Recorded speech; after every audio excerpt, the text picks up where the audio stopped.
BJP শাসিত রাজ্যে কাকে তাড়িয়েছে একটা নাম বলতে পারবেন? পারবেন না। আর আপনি মমতা ব্যানার্জি 21 সালে আসার পরে কি কি করেছেন শুনুন।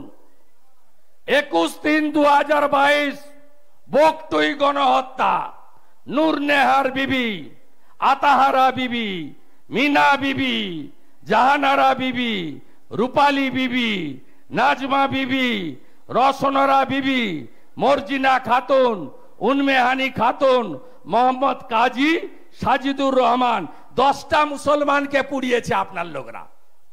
রামপুরহাটের বকটুইতে লজ্জা নেই মমতা ব্যানার্জি?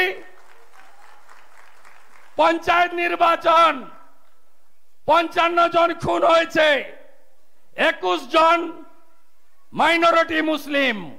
শেখ মোজাম্মেল নবগ্রাম মুর্শিদাবাদ, মোস্তাফা শেখ সুজাপুর মালদা, মানসুর আলম চোপড়া উত্তর দিনাজপুর, আলেম শেখ বেলডাঙ্গা মুর্শিদাবাদ, বাবু হক দিনহাটা কোচবিহার, জিয়ারুল মোল্লা বাসন্তী দক্ষিণ 24 পরগনা, কামাল শেখ বেলডাঙ্গা মুর্শিদাবাদ, আলফাজ হালদার কুলপি দক্ষিণ 24 পরগনা, সতরুদ্দিন শেখ খড়গ্রাম, হামজার আলী চাপড়া নদিয়া, আনিসুর বাসন্তী দক্ষিণ 24 পরগনা, রোশন আলী লালগোলা মুর্শিদাবাদ, লিয়াকত শেখ নওদা মুর্শিদাবাদ, মোহাম্মদ সায়েন শাহ চাকুলিয়া। কত নাম আমি পড়ব?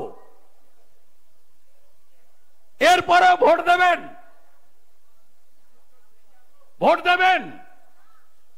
আপনার কদিন আগে গার্ডেন রিচে ওখানে যেমন নাড়ু বানায়, বহরমপুর শহরে কোনো পুকুর নাই, সব বুঝিয়ে দিয়েছে। কোনো পুকুর নাই, সব পুকুর বুঝিয়ে 8 তলা 6 তলার মাল নিয়ে নিয়েছে।